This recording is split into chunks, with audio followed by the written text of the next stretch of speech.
Good evening. I would like to welcome everyone to this joint Maryland Department of the Environment and U.S. Army Corps of Engineers public informational hearing for the Davie Expert Tree Company's proposed Lake Elkhorn Stream Mitigation Site, application number 21-NT-3040/2021-60426. My name is Amanda Sigolito, and I am the Chief of the Non-Tidal Wetlands Division at the Maryland Department of the Environment, the Department or MD. I will be the presiding official for this evening's public informational hearing.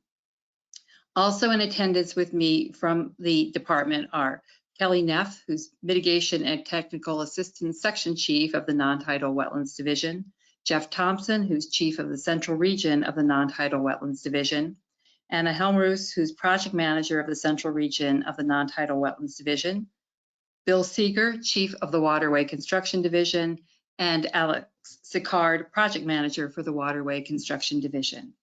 I would like to thank everyone for taking the time to participate in the public comment process.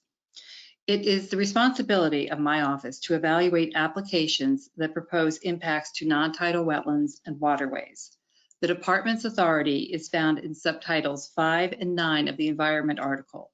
Each application received through our regulatory program has specific and unique issues and impacts that must be considered in relationship to weighing the potential benefits and detriments of the project. The department is neither a proponent nor opponent of any project. The logistics for this evening's hearing are as follows. I will make a few opening remarks about the purpose of the public informational hearing and briefly list the proposed impacts. I will then call on Mr. Joseph Davia of the U.S. Army Corps of Engineers, who is the hearing officer for the Corps this evening. He will introduce himself and his team and make a few opening remarks. At the conclusion of his remarks, Mr. Davia will call on the applicant, again the Davie Tree Expert Company, or their representative for the applicant's statement regarding their project. After these required presentations, the department will facilitate public statements by first calling on any elected officials or their representatives to make a statement. At the conclusion of those statements, I will ask Ms. Kelly Neff of the department to read into the record statements previously submitted.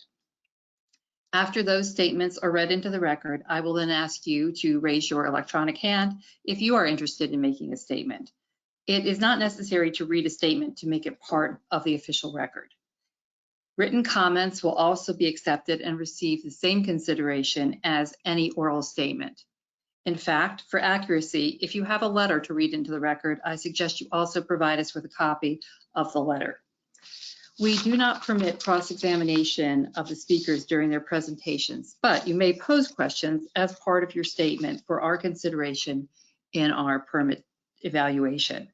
Please note that we will not be responding to questions or comments posed this evening. This venue is for the department and the U.S. Army Corps of Engineers to hear and record your public comments. I should say that if you are having technical problems, you may submit questions through the dashboard and our IT support staff will try to assist you. The public informational hearing is being recorded and the recording will be used to facilitate the final permit decision. Anyone that requests a copy of the transcript may do so, but they must pay the cost of transcription. At this time, I would like to acknowledge any elected officials who may be present here this evening. If you are an elected official or representing an elected official, please raise your electronic hand so that we can acknowledge you.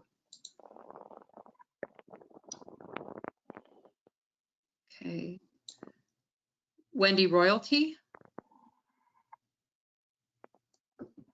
Wendy, Ms. Royalty, I'm going to go ahead and oh, sorry, I was muted. That's fine. If you just like to say which office you're with. I am representing Councilwoman Liz Walsh from Howard County Council, District 1. Okay, thank you very much. And it doesn't look like we have anyone else. All right, thank you. The department is conducting this evening's public informational hearing pursuant to subsection 5-204 of the Environment Article and Code of Maryland Regulations 2623-0202 and 2617-0413. The purpose of this public informational hearing is for the applicant to present an analysis of impacts that may be associated with the proposed activity. I would like to emphasize that the purpose of this public informational hearing is to consider the application pending before the department. There may be a number of additional concerns related to issues that are beyond the scope of this particular hearing, and I would like to have the hearing remain focused on the proposed Lake Elkhorn stream mitigation site. The Lake Elkhorn stream mitigation site is the first mitigation site proposed as part of an umbrella mitigation bank. A multi-user umbrella mitigation bank includes multiple sites with restoration, creation, enhancement, and preservation of aquatic resources and uplands to generate compensatory mitigation credits for future impacts to waterways, tidal, and non-tidal wetlands. The Lake Elkhorn stream mitigation site will provide approximately 133 acres of non-tidal wetland and stream mitigation to be used as compensatory mitigation for future authorized wetland and waterway mitigation requirements in the United States Geological Survey 8-digit hydrologic unit code of Patuxent watershed and the Piedmont physiographic region within the Gunpowder-Patapsco River. This proposed project includes grading and planting that would result in approximately 5 acres of wetland creation, 20 acres of wetland enhancement, and 33,000 linear feet of stream restoration. The project will temporarily impact approximately 20.9 acres of forested non-tidal wetlands, 9.6 acres of the 25-foot non-tidal wetland buffer, and 33,323 linear feet of perennial stream, and 35.2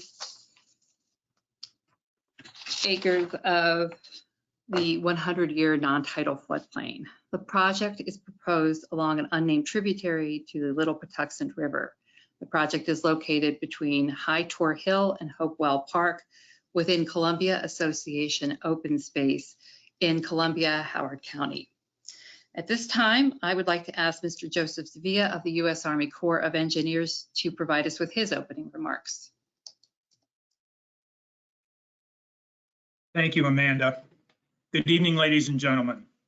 Welcome to this joint U.S. Army Corps of Engineers and Maryland Department of the Environment public hearing on the proposed Davie Resource Group Lake Elkhorn Mitigation Bank. My name is Joseph Sevilla. I am Chief of the Maryland North Section in the Regulatory Branch of the U.S. Army Corps of Engineers, Baltimore District. With me here virtually for the Corps is Mr. Jack Dinney, who is the Corps Regulatory Project Manager and point of contact for this project. I would like to thank the Maryland Department of the Environment for providing the support services to allow us to hold this virtual public hearing. And finally, thank you for participating in our regulatory review process. It is the responsibility of my office to evaluate mitigation bank proposals and applications for Department of the Army permits for any proposed work in waters of the United States, including wetlands. The Corps authority is found in Section 404 of the Clean Water Act and Section 10 of the Rivers and Harbors Act. Each application received through our regulatory program has specific and unique issues and impacts that must be considered in relationship to weighing the potential benefits and detriments of the project. The Corps is neither a proponent nor opponent of any project. The Corps and MDE have received a complete prospectus pursuant to the 2008 Mitigation Rule 33 CFR Part 332, proposing to establish the Lake Elkhorn Compensatory Mitigation Bank under the Lake Elkhorn, under the State Davie Resource Group Maryland Umbrella Compensatory Mitigation Instrument. The purpose is to generate mitigation credits to offset unavoidable impacts to waters of the U.S. authorized under Section 10 of the Rivers and Harbors Act and Section 404 of the Clean Water Act. In addition, the bank is proposed to generate mitigation credits to offset unavoidable impacts to waters of the state of Maryland. The proposed bank may also provide alternative types of mitigation for total maximum daily load, or TMDL, and/or National Pollutant Discharge Elimination System Municipal Separate Storm Sewer System, MS4, nutrient and sediment credits, Corps of Engineers Civil Works projects, as well as mitigation in connection with resolving Clean Water Act enforcement cases. The bank is located on an unnamed tributary to the Little Patuxent River in Columbia, Howard County, Maryland. The bank is in the Piedmont Physiographic Province of the Patuxent River Watershed, U.S. Geological Survey Hydrologic Unit Code 02060006.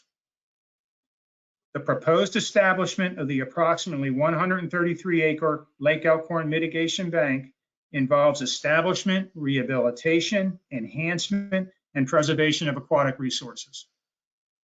It is proposed that ecological lift associated with the establishment of this mitigation bank, including flood attenuation, water quality treatment, nutrient cycling, aquifer recharge, wildlife habitat, creation of intact habitat corridors with adjacent conservation lands, would generate wetland and stream credits that are to provide off-site compensatory mitigation for activities authorized under Department of the Army and MDE permits.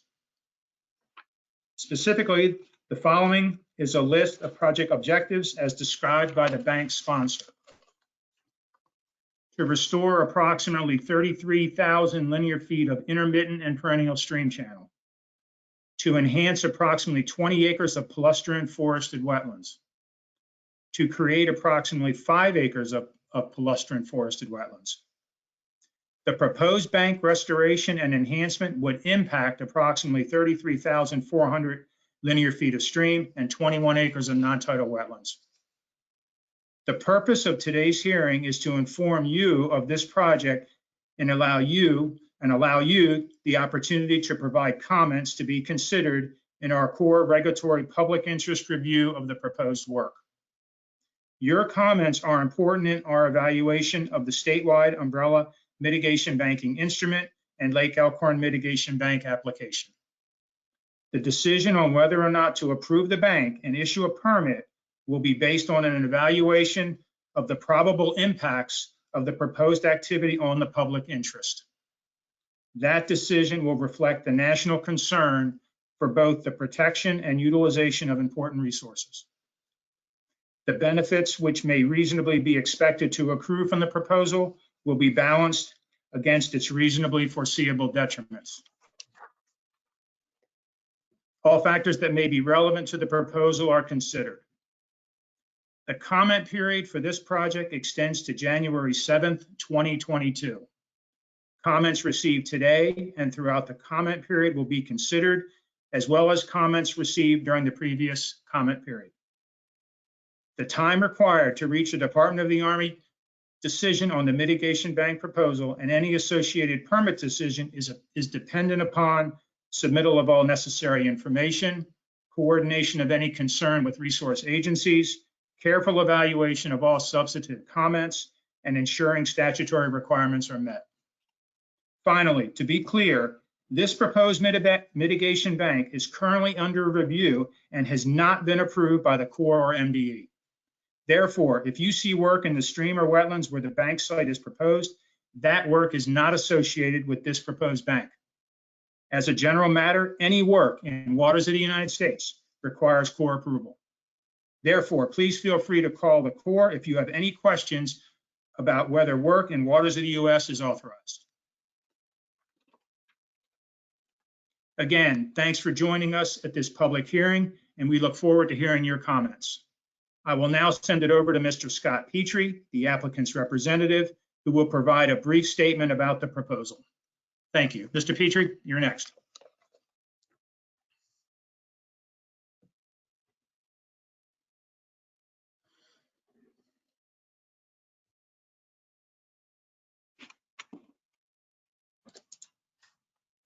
Good evening. Thank you, Amanda and Joe. I appreciate the opportunity to give a quick overview of the Lake Elkhorn stream mitigation site, as well as to be a part of this continued public involvement process as we seek preliminary agency approvals. My name is Scott Petrie. I'm the director of the Maryland Division for Wetland Studies and Solutions. We're the design consultant for this project. And with me from our project team are Frank Graziano, Vice President and Chief Technical Officer at WSSI, Kelly Petrie, she is the Engineering Manager for the Maryland Division of WSSI, TJ Masha, who is the Director of Davie Mitigation, as well as John McCoy, the Watershed Manager for Columbia Association. WSSI is an environmental consulting firm with an extensive experience in developing successful, ecologically beneficial stream restoration projects in Maryland and Virginia, particularly in urban watersheds. A few companies have our experience on large-scale urban stream projects. The design effort for Lake Elkhorn in particular will be led by our Maryland staff, some of which are residents of Columbia, Howard County, and/or the Patuxent watershed. What we are proposing is a privately funded mitigation bank. The bank credits will be generated by restoring the Lake Elkhorn tributary from between High Tor Hill and the upstream end of Lake Elkhorn itself within Columbia Association open space. As part of the Clean Water Act permitting process, the credits from the bank may be used to offset jurisdictional impacts to streams and wetlands within the Patuxent, Piedmont, and coastal plain, as well as the Piedmont region of the Gunpowder watersheds. Important point I'd like to make is that we are not proposing that this project be used for Chesapeake Bay TMDL credit, but Howard County, the State Highway Administration, or other agencies. The section of stream was chosen for the bank because it has significantly degraded functions and values from a stability, water quality, and habitat standpoint. By establishing a stable stream channel with a natural hydraulic connection, we expect to get a cascade of improvements or functional uplift throughout the stream and riparian corridor. In order to get the credit for the bank, we will need to verify and document this functional uplift through pre and post restoration assessments. I'd like to emphasize that this project is in the very early planning stages, and right now we're requesting these preliminary approvals from the IRT, or the Corps and MDE. No design has been completed, and we're several years away from construction. And tonight is one of many continued opportunities for the public to provide comment. With respect to tree impacts for the project, the restoration methods we are planning to implement will facilitate selective cutting and will not result in the clear cut of the forested corridors in Columbia. We will take considerable effort to minimize tree impacts. This includes identifying, assessing, and survey locating the trees that are 12 inches diameter at breast height or greater within 50 feet of each stream bank, so a 100-foot corridor through the stream area, so that they can be considered in the design. Further, while there will be wetland and stream impacts associated with the project, they will be temporary, and in the end, this project will result in a net increase in stream functions and values, a net increase in wetlands, and a net increase in forest riparian health, or riparian forest health. So what I have laid out here is kind of the anticipated schedule, and obviously this is going to be contingent on agency comments and approvals. Now I'd like to reiterate again that we are currently requesting preliminary regulatory approval. So the prospectus bullet, the one all the way at the top of this brief project schedule. Further, as we move into the design phase, the project will be implemented in phases. All 33,000 linear feet will not be designed and constructed at once. We'll break it down into smaller stream reaches for the design, permitting, and construction. We anticipate there will be about 8 to 12 separate stream reaches, and there'll be opportunities to comment and review on the design of each stream reach. We hope to start the design process in summer 2022 and hope to start construction by 2024, summer 2024. We're excited to continue to work with the community on this project. When we get to the design stage, we plan to have 3 meetings per reach to solicit public review and comment. Depending upon the final number of stream reaches, that could be an additional 30 to 40 public meetings to provide, where the public can provide comment and review the design as we move forward. In addition to that, we've set up a dedicated project website. The address is listed here on this slide, and that website contains project-specific information, including timelines, FAQs, project-specific documents, and eventually potentially project photos. We're continually updating that website, so please check back, and if you have any questions about the website or the project, you're welcome to use the project-specific email that's listed here as well, lakeelkhorn@davie.com. So, we believe this is a fantastic opportunity to provide significant ecological improvements to this watershed. The short-term construction disturbance will provide long-term societal and ecological benefits to this heavily used and currently degraded urban stream valley network. I appreciate your time and I look forward to your comments. Thank you. Thank you. I will now ask elected officials or their representatives this evening if they would like to make a statement. If you would, Ms. Royalty, we spoke with you earlier. If you would like to make a statement now, please raise your electronic hand, or any other representatives from a elected official office. All right. I'm going to go ahead and unmute you, Ms. Royalty, if you would, because we have so many attendees tonight. We're going to ask that elected officials limit their remarks to 5 minutes. And as we're going to do for all speakers this evening, at the 30-second mark, I will inform you of the time remaining of your statement. And at the end of the 30 seconds, I'll thank you for your statement and call on the next speaker. So I'm unmuting you now. Thank you so much. Can you hear Thank me? you. Yes, please go ahead. Oh, thank you so much for asking. I mean, we weren't prepared to make any kind of a statement tonight. I appreciate, though, that you are allowing elected officials and their representatives to speak out. We're not super familiar with this project. We're in the process of learning about stream restoration. We have had some conversations with various individuals and organizations questioning the necessity of stream restoration. And we don't think that that applies to every single project, but we are educating ourselves because we're not completely convinced that it is necessary in all the projects. And we thought this was a good opportunity for us to learn from the Lake Elkhorn project. And we understand that each stream restoration project is unique, but I wouldn't count us among those who assume that all of this is necessary or environmentally sound. And that's kind of why we're here. Okay. Does that conclude your statement? That concludes my statement. If you wouldn't mind, for the record, could you please state which office you're representing again? I am representing Councilwoman Liz Walsh, Howard County Council, District 1. Thank you. Okay, and it does not look like we have any other elected officials or their representatives here this evening. So I'm now going to ask Ms. Kelly Neff, who's the Mitigation and Technical Assistance Section Chief at the Maryland Department of the Environment, to read two, I believe it's 2 comment letters that were received and asked read into the record. Kelly?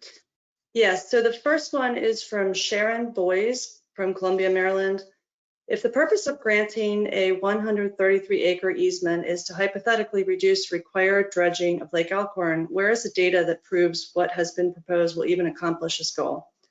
This proposed approach doesn't address the main contributors of the silt and sediment in the streams, upland stormwater runoff and water main breaks. Where is the data that shows this will be more effective than installing other proven environmentally friendly methods like bioretention ponds, swales, and rain gardens that immediately mitigate stormwater runoff before it enters the stream and provides biological uplift while leaving the flourishing, established, mature riparian zones intact? In my opinion, the notion of removing these irreplaceable, invaluable riparian zones to provide ecological uplift is absurd. The only way to reduce the frequency of required dredging of the man-made ponds and lakes designed for the very purpose of catching silt and sediment is to capture stormwater runoff where it is occurring. I feel this is a budgeting issue, not an environmental problem. We must educate the community and teach our children through the Living Classrooms program to prepare for the changing climate. There hasn't been enough data presented to show this will be ecologically sound project. Should an ecological uplift include uplift to water and air quality, abundance and diversity to native flora and fauna populations and species in addition to existing numbers, the sounds of nature over roads and suburbia, and for residents to maintain their existing quality of life in addition to their connections with nature and what makes living in Columbia so special to many of us. If humans are part of the ecological equation, a reminder, these are neighborhoods, this is our home. This project would stand to impact thousands of residents. How much consideration in the site selection was given to there only being one property owner for sign off on the project of this magnitude? How much is a mitigation credit expected to be worth, and what percentage will CA receive? What's in it for the residents and existing wildlife once the project begins? I feel there hasn't been sufficient public notification. Was this even in the Columbia Flyer?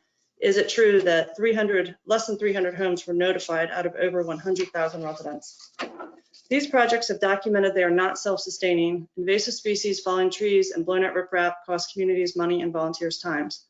Their carbon footprint is incalculable. Removing trees and increasing stream temperatures are counterintuitive to combating global warming.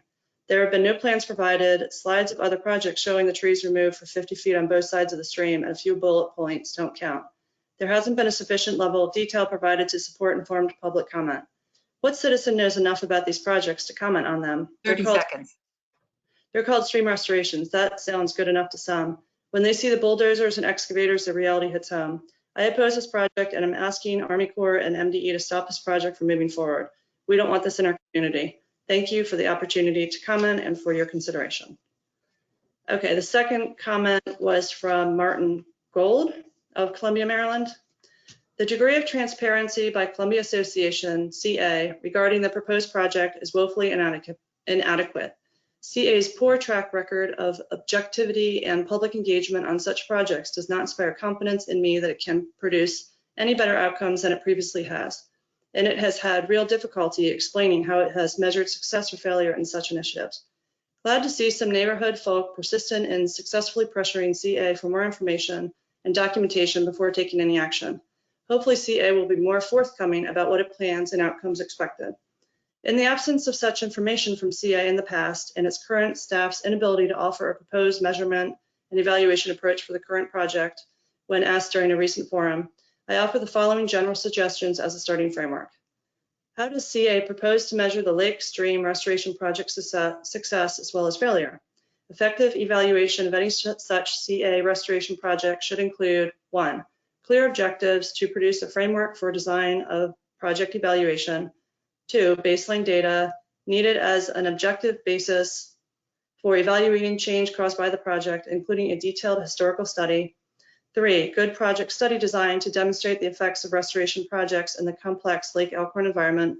4, commitment to the long term to detect effects evident only years following project completion. And 5, willingness to acknowledge failures so that a failure can be just as valuable to the CA and community as a success, provided we can learn from it. And of course, CA should proactively and timely disseminate the results. That's it. Thank you. All right. I will now allow members of the general public to make a statement. If you'd like to make a statement, please raise your electronic hand.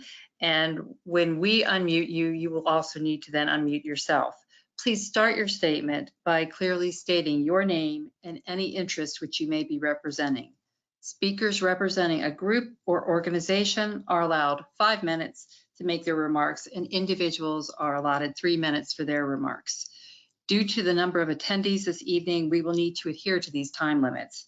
Therefore, at the 30-second mark for all speakers, we will inform you of the time remaining for your statement, and then at the end of the 30 seconds, we will thank you for your statement and call on the next speaker. And up first that I saw hand-wise, Amanda, if you can hear me, is Dara Baker, Ms. Baker.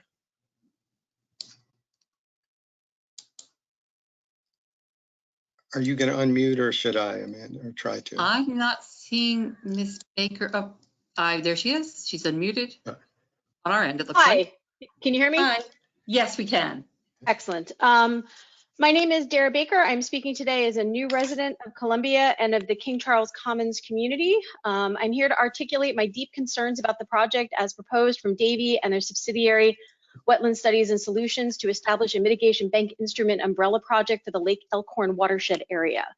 Before I get to my area of concern, I would like to highlight that the Biden administration's recent regulation to return protections for streams, wetlands, and inland waterways through the waters of the United States WOTUS materially affects this project and should be taken into consideration.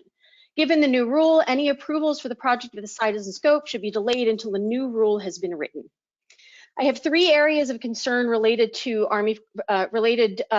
to this proposal to the Army Corps of Engineers and Maryland Department of Environment for the next step in the process. First, the proponents have failed in their responsibility to inform the community or to provide the sufficient level of detail to support informed public comment for the project. I moved to the area in May 2021, and the first I heard about the massive multi-year proposed project was from a neighbor's post on Nextdoor. Since then, I have used my own time and my own effort to try to understand the project and to determine how to comment. I am a Harvard-educated historian and researcher with a background in biology and entomology. Using the resources provided by WSSI and the Columbia Association, I have spent 30 to 50 hours of my own time to understand the project, the implications, and the promises from the company. What has become clear is that we are only being told what they think we want to hear rather than the full scope of the project.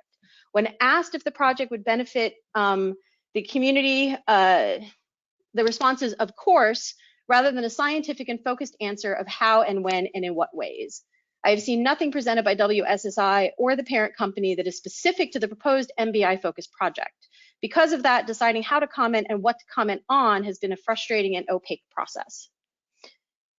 Second, I have deep concerns about the company's ability to maintain and develop a self-sustaining project.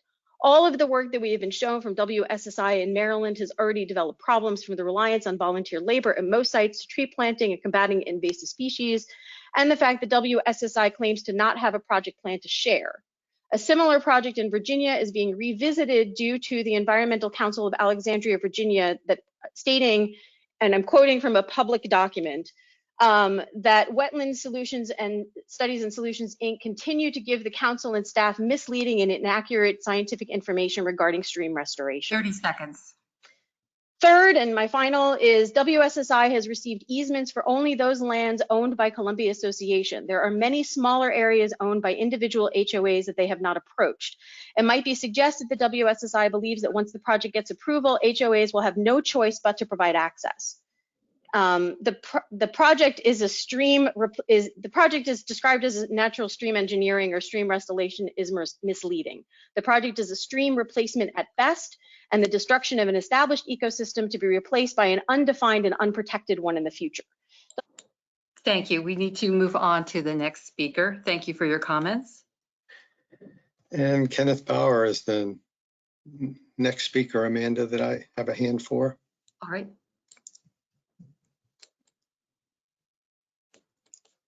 Have you unmuted him? I have not. Let me try. All right, there we go. How about Mr. now, Bauer, Mr. if Bauer? you can unmute yourself and introduce yourself, please. Okay, can you hear me? Yes. Yes, evening. My name is Kenneth Bauer. I'm with the Coalition to Prevent Stream Destruction. We're asking for a denial of a permit for the Lake Elkhorn Mitigation Bank project. My comments will focus on 6 areas primarily in reference to the Federal Register document of April 28 called the Compensatory Mitigation for Losses of Aquatic Resources, which I'll call the Rules and Regulations. And I sent you my comments. Number 1, the issues surrounding how ecological uplift is defined in the rules and regulations. In particular, MDE and the Corps must heavily favor biology, i.e. biological uplift over the other physical and chemical stream function pyramid levels. This permit should be denied based on the applicant's own estimates in their prospectus as to the dismal amount of increase in biological function from existing to proposed levels. Number 2, Lake Elkhorn Mitigation Project can and should be done in full with upland stormwater management, given the stated watershed approach in the rules and regulations and the authority of the Corps to allow out-of-kind practices. Number 3, the rules and regulations require that the existing Columbia Watershed Management Plan be used or at least evaluated in the watershed approach for compensatory mitigation. The existing plan requires the use of upland or out of stream and private property stormwater control. Therefore, the Corps can and must dictate that the mitigation practices for this permit must follow the existing plan and require that mitigation practices must be upland projects such as bioretentions, et cetera, on both public and private property. The existing plan states that all upland retrofits must be implemented first, and only then can physical stream restorations even be investigated. Number 4, per the rules and regulations, the ultimate goal of the watershed approach is to maintain and improve the quality and quantity of aquatic resources. The only practices which maintain and improve quality and quantity of aquatic resources are upland practices in which stormwater from upland impervious surfaces are prevented from entering the aquatic resources.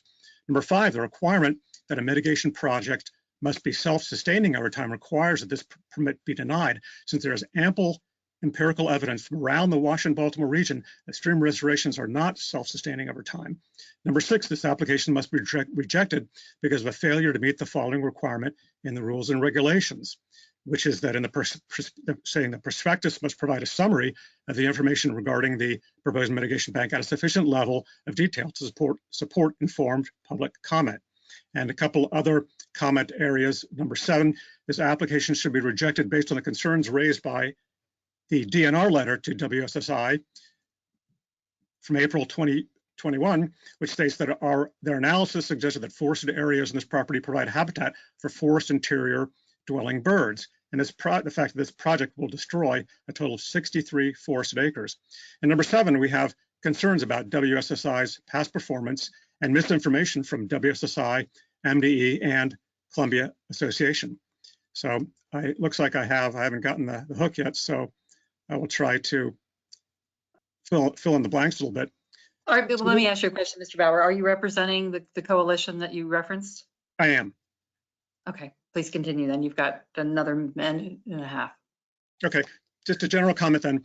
So first and foremost, the term stream restoration as used in this permit is a misnomer, since stream restorations do not actually restore streams, either physically or biologically.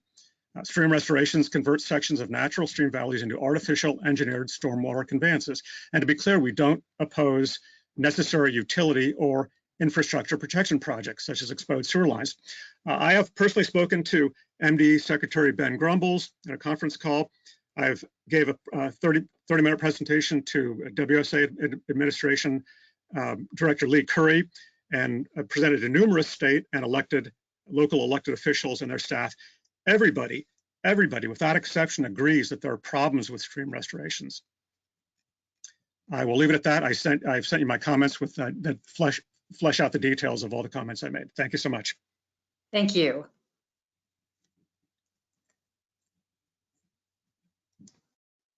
I've got Seth Churchill next, Amanda. Mr. All right. Churchill, let me unmute from my end. All right. Are you self-muted, Mr. Churchill? I've clicked, so we should be good to go. There it is. Excuse me. Unmuted it just in time to try and clear my throat. Apologize for that. My name is Seth Churchill, and I'm a resident who backed to the stream in the upper reaches just below High Tor Hill. And I'm here merely to offer my support for the process and for the project. I believe, as many others do, in a multi-pronged approach to protecting the environment. I support microbios and other devices in areas where they're not provided. Probably wouldn't even object to my taxes going up for some of it, and I would volunteer some time, but none of those projects are on the table right now. And I don't want to see a project that I believe will be beneficial go by the wayside because of that. I trust in the process. I trust in MDE and the Corps to administer the process and guide the design to a successful construction plan. And that's all I really have to say. I'm for the project and I support all involved. Thank you. Thank you. Are there any other hands? And I will remind everyone that it's not necessary to make a statement tonight, that there will be a comment period following tonight's hearing, and you can email or mail in your comments during that comment period. I now have a Looks like Richard we do have a Bannister. hand raised. Yes. Mr. Bannister, let me unmute you from my end, and if you're muted. I There believe it I'm is. unmuted. Yeah. Yes, sir. Hang on 1 minute. So can you turn yours down? Yeah, my name is Richard Bannister. I live next to the stream on High Tor Hill, and I'm against this project. One of my concerns is about the accuracy of what we've been told by Davy Company and the association. For instance, both of them have an example that they put out in their papers, and one is from the Long Reach Board stream presentation of October 5th, where they show us a picture of 2 pipes coming out of a bank, and they claim that the pipes are an exposed gas line is what's written, but actually John McCoy said gas line in the presentation, so he says exposed gas line cut and plugged. Now when you go and then also on the same thing, Davy Tree say that on photo 12 of this perspective, reach 8B, looking downstream, it says looking downstream near Route 175, 12-foot actively eroding bank with disconnected and exposed pipes. If you go down there and examine these pipes, they actually look to me like old drain pipes. They were never connected. They fall straight into the middle of the stream. And when you look at that picture, you see a 12-foot bank on your left. But if you saw the whole picture to the right, you'll see that the bank is only about 3 or 4 feet high.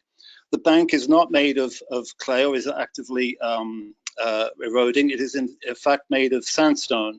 And so the river has to turn the corner there. And so it's a gross misrepresentation of what is actually going on. And there are so many examples of this, in the prospectus and in what CA, who are working jointly with WSSI and Davy Tree, that they misrepresenting stuff, and it's really hard to comment on stuff that's totally misrepresented. The pipes are old. They're stuffed with bricks and foam, old foam, rotting foam, and yet they're supposedly disconnected gas line or disconnected pipes, and supposedly it's actively eroding bank, whereas it's sandstone. So I guess it is actively eroding on some sort of geological time. Now, it's really hard to trust this company and anything they say when you can just go down there and look at it yourself. I mean, don't take my word for it. Go down and look at these pipes.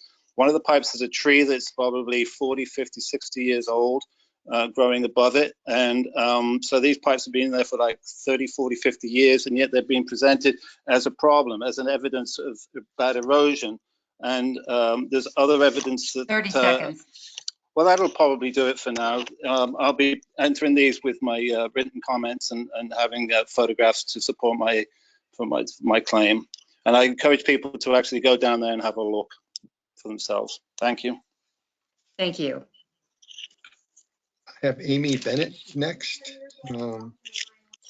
Just unmuted you from our end. That should do it. Did that work? That did. Yes, we You're can on. hear. Great. Hello, and thank you for the opportunity to speak in opposition to the Lake Elkhorn project. My name is Amy Bennett, and I have lived in Columbia for most of the last 55 years and Long Reach for the last 30 years. Our home is on a half-acre wooded lot that backs up to a walking path and a stream. It is truly a beautiful environment. Late last August, a neighbor approached me to say that something was going to happen to Jackson Pond in our stream and that we had 4 days to comment. From that point until this evening, my husband and I have spent a lot of time trying to figure out what is being proposed and why is it being proposed. We are here tonight because the community directly impacted by the project was not adequately informed that their property, 8 miles from Lake Elkhorn, would be severely affected by the proposed project. We had questions and concerns, as any neighbors would. Since we were granted the public hearing, the Columbia Association and WSSI have held 3 meetings with interested parties. The meetings were supposed to inform the community about the plan, but no plan has been presented, and instead we were basically presented with generic information about stream restoration and mitigation banks. Anytime we questioned the approach or asked for scientific information to back up claims, we were dismissed. At the first meeting, we were told by CA representatives that the board had already voted and we should accept their decision. At the last meeting we asked for separate time to present our concerns, research, and alternatives that are approved by the Corps. Stream mitigation is not the only way to get mitigation credits. Anyway, we were again dismissed by the Columbia Association representative and told to have our own meeting. Well, we have reached out to our community, and to date, we have over 100 people who have signed our petition asking you to deny the proposed application. This will continue to grow until the January comment period ends.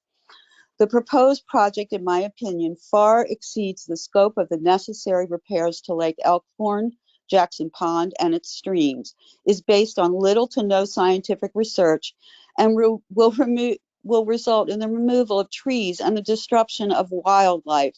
In addition, it will impact the daily lives of residents who live in this area for a significant period of time. CA should continue to do sediment removal. CA should continue to do sediment removal and deal with isolated housing issues. Many people feel that this is free money to fix issues that exist along the path from my home to Lake Elkhorn. I feel this is massive overreach, and my home, property, and community will never be the same. Two things I asked: why CA gave 50 feet of easement when only 35 feet is required by law. That's important. And the other thing I'd like you to ask is to review the contractor's response to comments that were sent to the Corps and to the Maryland Department of the Environment.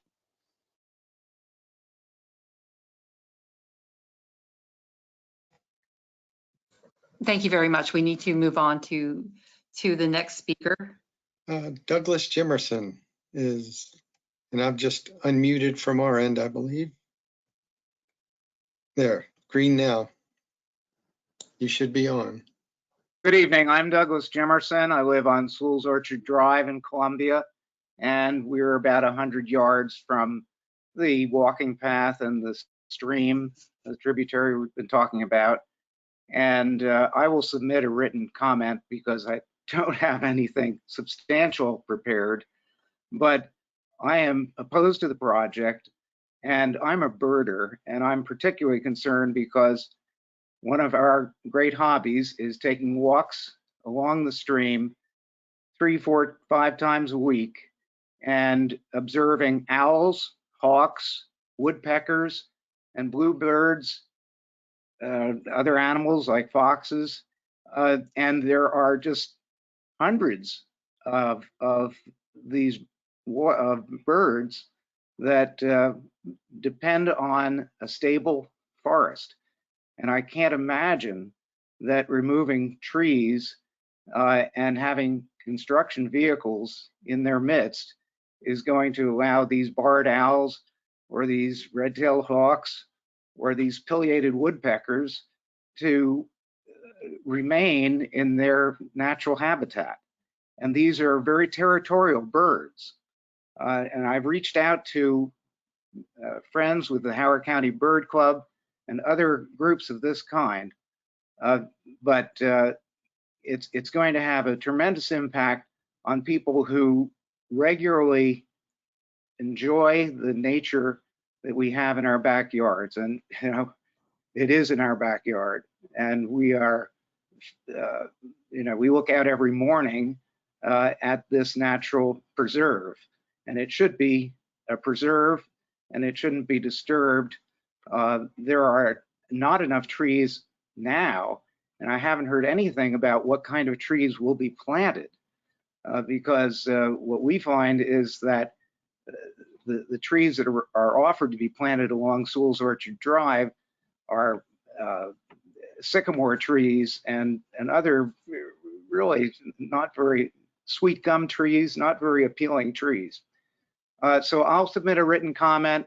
I appreciate your listening to my thoughts. And again, it really grieves me to consider how this might alter the landscape for the wildlife. 30 seconds. Thank you. Thank you. Now I have a Lynn Parsons. Let me try unmuting. There we go. You should be good.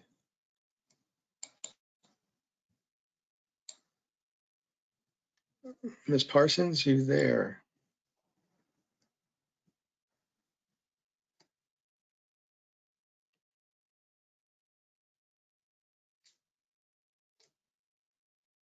Ms. Parsons, have you unmuted yourself? I see the microphone green. You should be on.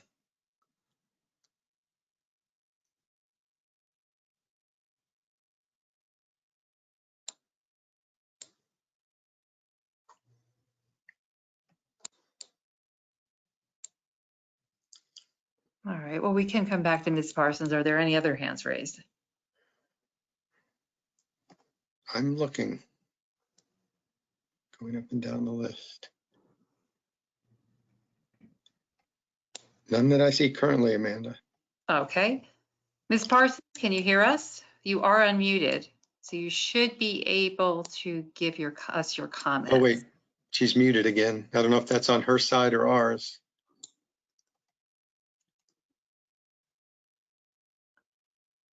It's Ms. green now.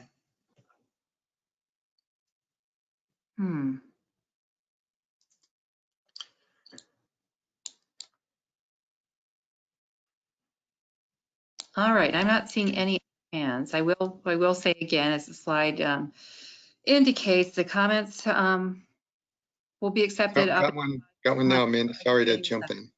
I'm sorry? I just see another one raised. I'm sorry. Okay, that's all right. That's all right. Susan Bannister. Ms. Parsons, and we'll move to the other hand that's been raised. Can you unmute them, Bill? Yes.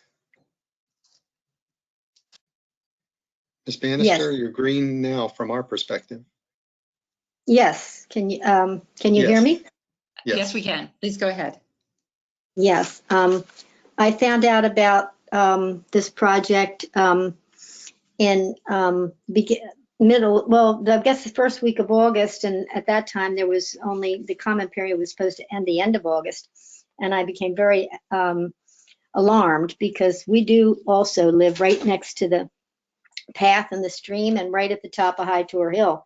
So our property is very much affected.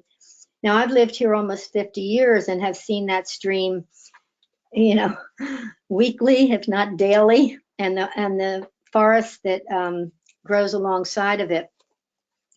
And I don't really know how people look at this, but there's not been dramatic changes in this stream since I moved in back almost 50 years ago. Streams are, of course, living things, and they change somewhat, but there has not been dramatic change in that stream. However, my main concern is, well, there are actually several concerns. The concern has been about the transparency, the information we're getting, which has basically been a sales pitch, and it's been incomplete, misleading, and wrong or false. Incomplete because we've heard nothing about risks and the downside or about the failures. And there's been a sort of a deafening silence from the residents of other communities that have had this particular process done and are living with it. We've had a very disastrous project, what they called stream restoration, but I'm going to refer to as stream channel engineering because that's what it is. And they had something go on, just completed this spring, and it's horrible. It's still horrible, and the residents are heartbroken. I don't want that to happen to our stream. This is too big of a project. It's bigger and it's faster, and it really has all the earmarks of turning out to be another disaster. It's supposedly cheaper, but the long-term costs are going to be much higher because the maintenance has not been done so far by Columbia Association. I don't expect it will be done by the vendor. And I heard that one of the first things I heard that really was that there was not going to be any clear cutting. Well, that was alarming just to hear that that was even a possibility. even though they said they aren't going to do it, because you don't have to clear cut to cause disastrous results. You don't have to go that far to cause major damage and disruption in the stream and woodlands. This is basically a stormwater project, which is not going to work because every single authority and scientist says you have to do out of stream work in order to slow down the stream runoffs and things like that. But the Thank you very much for your comments. We'll move on to the next speaker.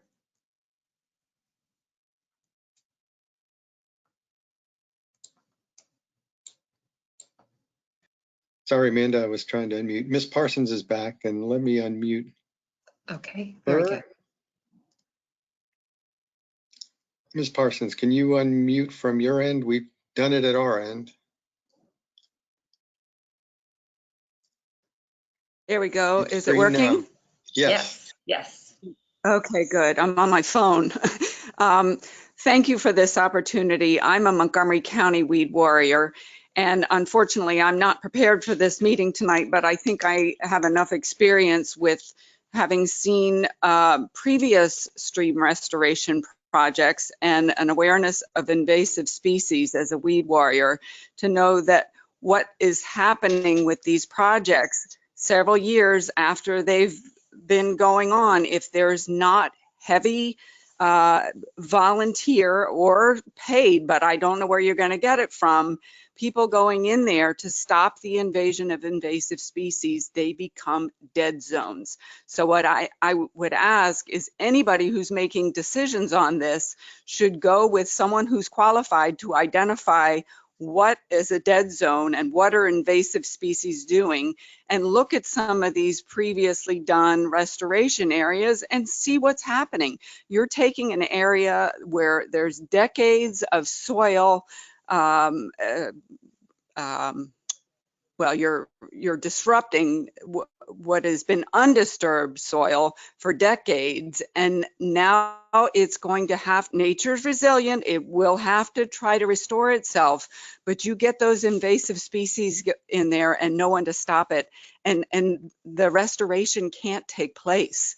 And that to me is the biggest problem with what's going on here. The intentions are great, the people are qualified, and if we had the situation we had back in the Civil War when everything was clear cut, everything came back, but we did not have plants and insects and all this stuff from Asia and Europe and everywhere else that is just wreaking havoc on our natural ecosystems.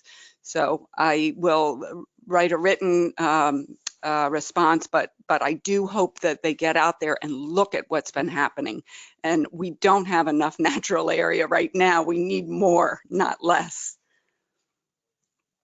Thank you. Thank you. Bill, are there any other hands raised, people who have not spoken yet? No new hands. All right. Well, again, the comment period will run until 5 p.m. on Friday, January 7th, and it's not essential that you make a comment here tonight. Written comments are given same consideration as any oral statement, but we'll see if there are any new hands raised before we move to adjourn the hearing and explain where we go from here.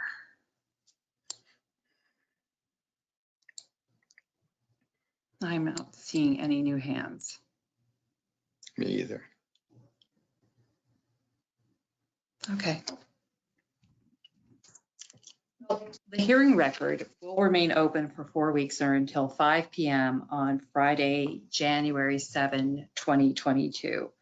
The public comments received during the public comment period will become part of the project file and will be considered by the department and the Army Corps when rendering a decision on application number 21-NT-3040/2021-60426. On behalf of the Maryland Department of the Environment and the U.S. Army Corps of Engineers, I would like to thank you for your interest in the project and taking your time this evening to attend the hearing and provide us with your statements and comments. Again, we will be accepting comments up until 5 p.m. on Friday, January 7, 2022. And you may email your comments to Ms. Kelly Neff and to Mr. Jack Denny, and their email addresses are shown on the screen, but I will go ahead and read them in case there is anyone else who's on the phone.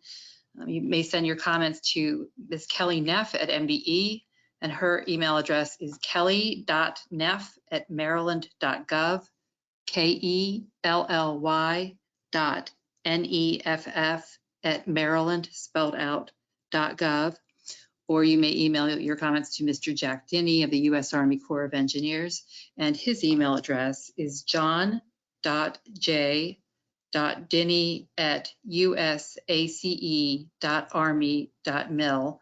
That's john.j.dinne@usace.army.mil.